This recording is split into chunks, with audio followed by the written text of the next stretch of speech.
You're listening to the Strategic Foresight for Asia podcast. We break down the geostrategic forces shaping Pakistan and the region, delivering foresight and bringing expert analysis and practitioner insights on the trends and choices defining our future. Assalamu alaikum. Welcome to the Stref Asia podcast. This is Faraz Haider and I have Ahmed Salim with me. And what we're going to do today is try to have a conversation on Pakistan as the net security provider, something that has been coming up into the media channels and discourse after this whole US-Iran war and the kind of role that Pakistan has played in it. So we'll be unpacking that through a series of questions. So Emma, you want to kick off the conversation? मतलब May 25 से उसके बाद we have made it more institutional, right? Pakistan as the net security provider और net stability provider, इस तरह के अल्फाज इस्तेमाल हो रहे हैं. लेकिन इससे पहले भी if you look back in history, Pakistan has this tendency in its identity कि it looks at West Asia as much as it looks at South Asia. वो दोनों चीज़ों को वेस्ट एशिया, उस रीजन को और साउथ एशिया को उससे अपनी आइडेंटिटी को अलाइन करने की कोशिश करता रहता है. Sort of pan Islamic type situation और कल्चरल एफिलिएशन. हाँ, मतलब उसी तरह की पैन इस्लामिक वही pan Islamic cultural affiliation, religious affiliation, political affiliation भी रही है इन द पास्ट, जो कि आई थिंक ये लाइक इवन दो हमने ये स्टेट मतलब नेट सिक्योरिटी प्रोवाइडर और इस तरह के लिंगो अभी यूज़ किया है, लेकिन उससे पहले भी पाकिस्तान हैज़ अ हिस्ट्री कि हम अपनी आइडेंटिटी को continuously, because identity continuously evolves, right, but the fundamentals remain the same. तो वो जो फंडामेंटल है आइडेंटिटी के, वो as a Muslim pan Muslim nation, right, और as someone who think of themselves as part of South Asia and Middle East, right. तो उस तरह, and that is how Pakistan is perceived as well. मतलब not always but depending on where you are at, right. जैसे war on terror में Pakistan was middle east, more Middle East than South Asia, but we've had a role in both regions Absolutely. since 1945 and maybe even before that. Yeah, अभी भी I think IMF का जिस तरह था उसके अंदर उन्होंने कहा we'll put Pakistan in MENA region, not Indo-Pacific. Right. So I think there is that kind of identity. I wouldn't say crisis, but I would say interpretations of identity. कि जिसके अंदर, and I look at it from this way थोड़ा सा, कि the Balochistan and KP region are more middle, like MENA region, than Punjab and Sindh, which aligns more historically and culturally with South Asia. Right. So I mean, I understand where this identity comes from, right? कि Pakistan is pan-Islamic nation and all of that. So, and also, I mean, geographically, in way that we've structured the borders. Yeah. You're right. KPK, Khyber Pakhtunkhwa, and Balochistan have a very identifiably evident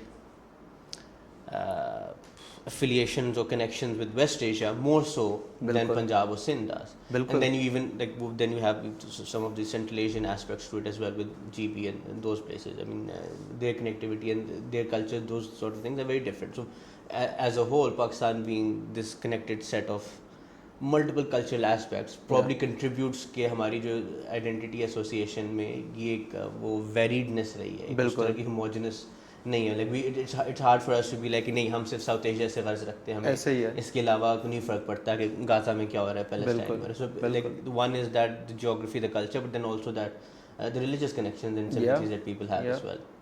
And that's interesting. और आप ठीक कह रहे हैं कि cultural element as well. लेकिन I mean coming back to the discussion, ये जो नेट सिक्योरिटी प्रोवाइडर है और नेट स्टेबिलिटी प्रोवाइडर है, where do you see that comes from? Do you like, I mean, besides May 25, what comes to your mind? What does Pakistan mean when they say it? What is the contextualization of this? I think what we were discussing a few days ago, yesterday actually, it's interesting that we either, I mean, if you want to look at it skeptically, we can say the state wants to externalize its problems. But you can then also look at it in this way, that historically we've had sympathies with the Muslim world. Like whenever Muslims are suffering somewhere, and also it was part of the basis of creating, the nation state. But whenever we see Muslims suffering somewhere, we want to save them. Like there's something in us that says that we want to save them. And so I think historically, as we were highlighting yesterday, the whole Khilafat movement, part of the history. So we can see it come up at like at multiple places in history. So एक तो वो angle भी है.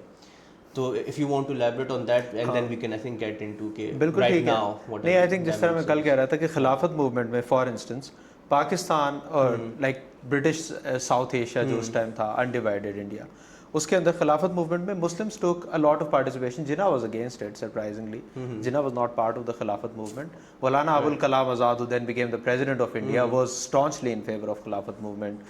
और even though the Khilafat was the Ottoman Empire, and the connection of the Mughal Empire to the Ottoman Empire precedes Khilafat movement, because Mughal Empire thought of the Ottomans as the spiritual leaders of the Muslim world. Right. So they did perceive them as the Khalifa, right?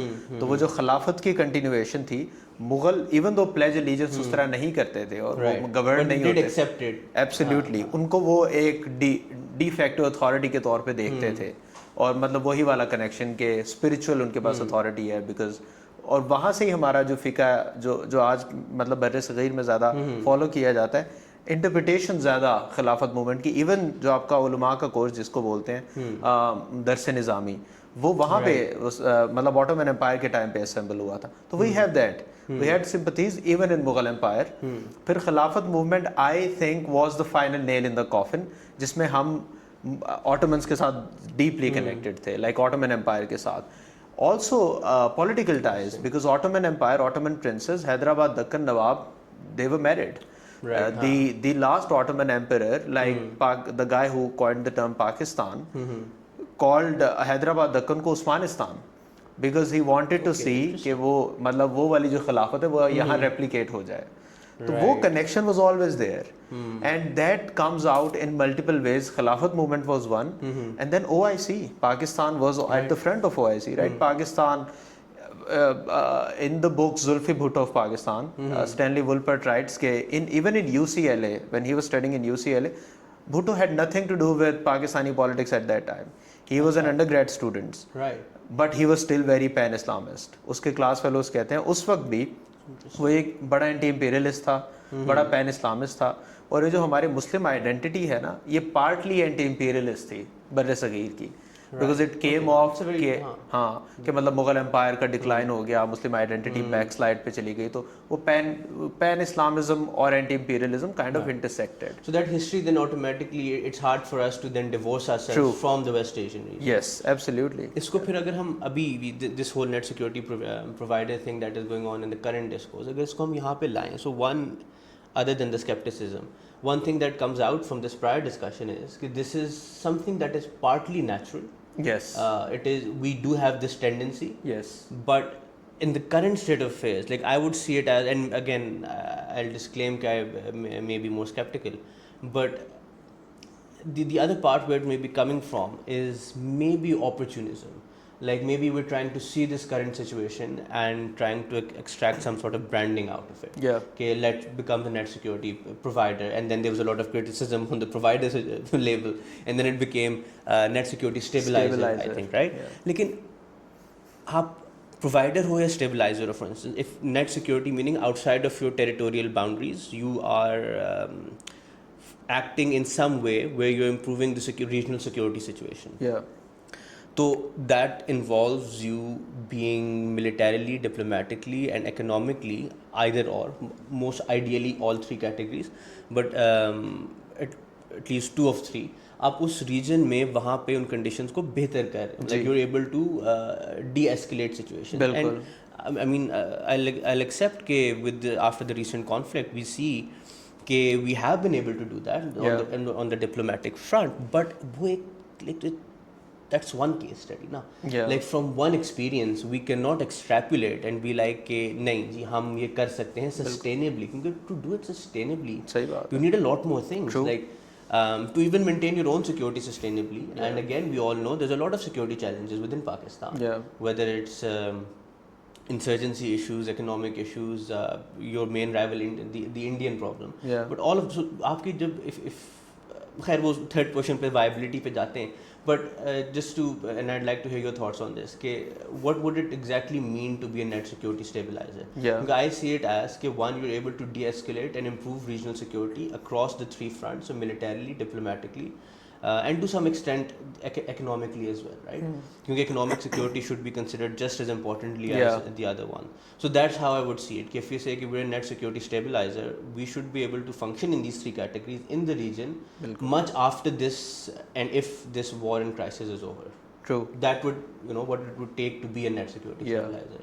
And I mean, my thing is, if you say that you are a net security stabilizer, provider, all of that, what exactly does that mean? Are you trying to deter? Because I think that's what Pakistan has been trying.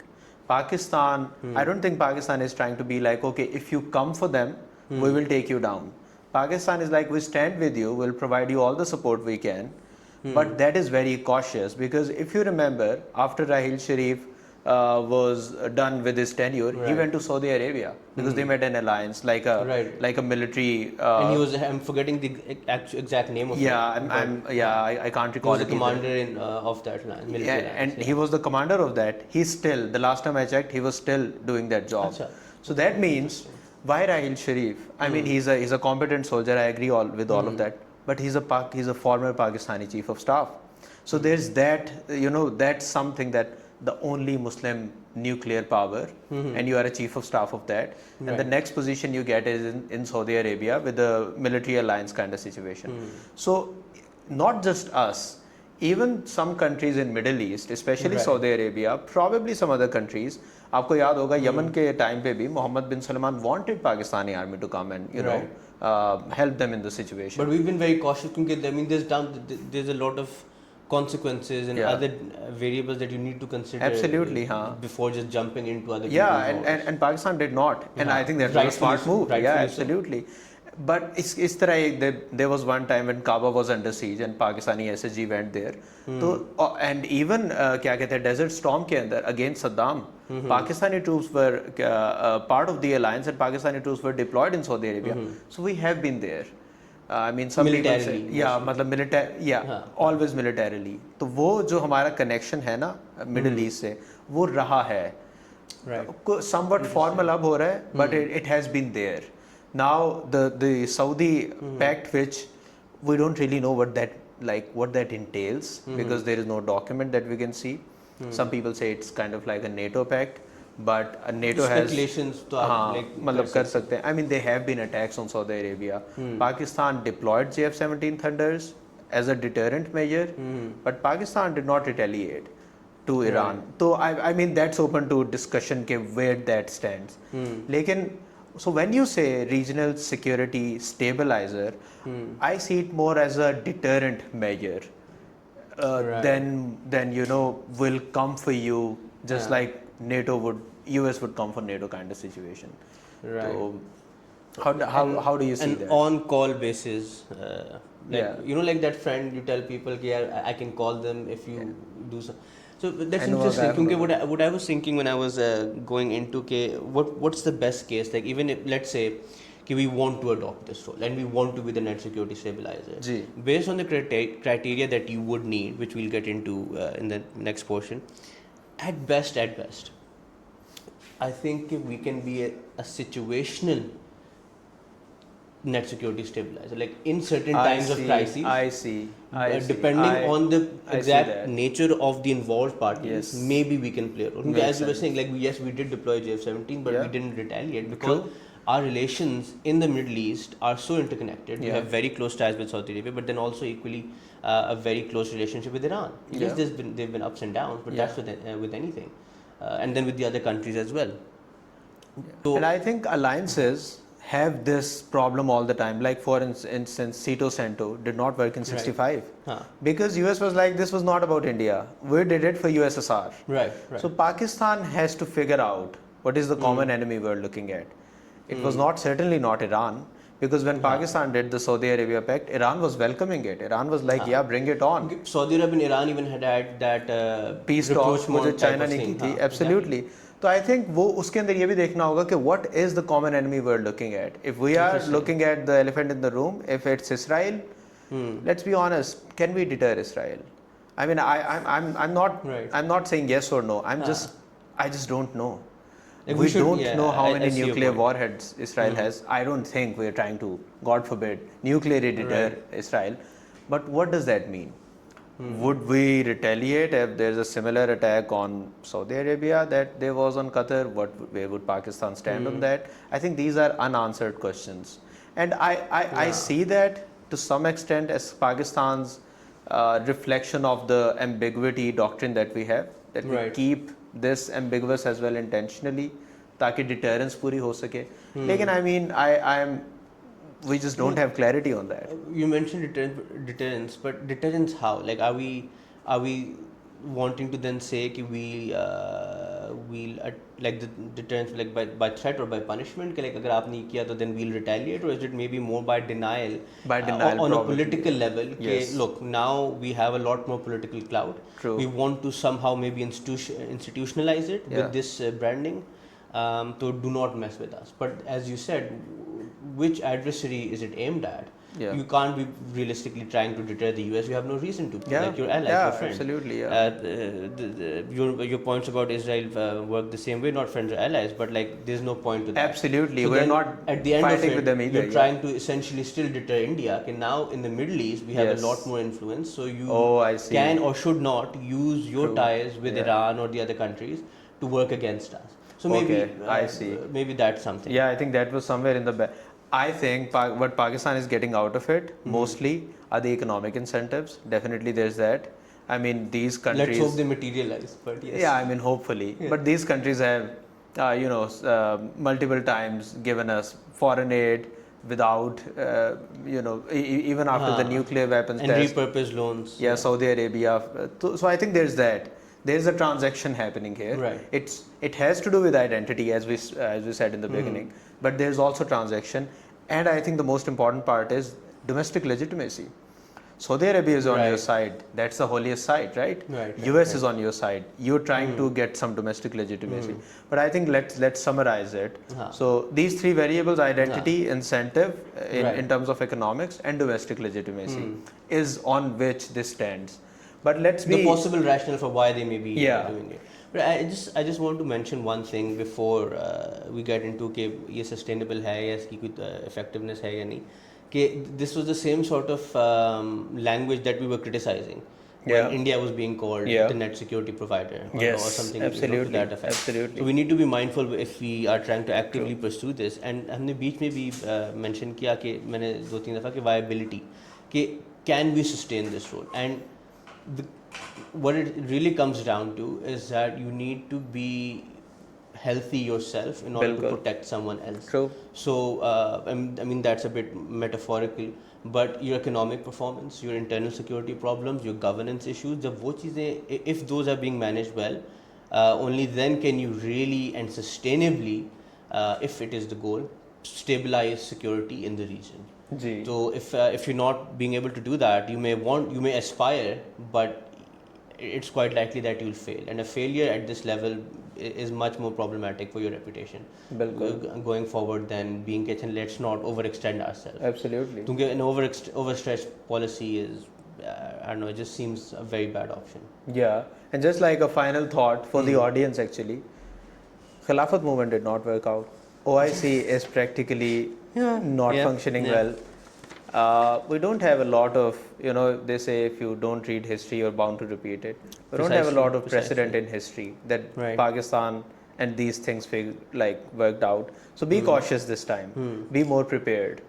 See where you stand and try not to punch above your weight of all the things, right? Selective diplomacy over ambitious strategic branding. Selective diplomacy over ambitious strategic what? Branding. Branding. That's the bottom line up front, I think that's like a title of an essay. Chale. That was a very good conversation for us. Thank you. Thank you very much for doing this. Let's close it at this, and we'll pick up with some other topic next time we'll have something more interesting. Thank you for listening us. Thank you.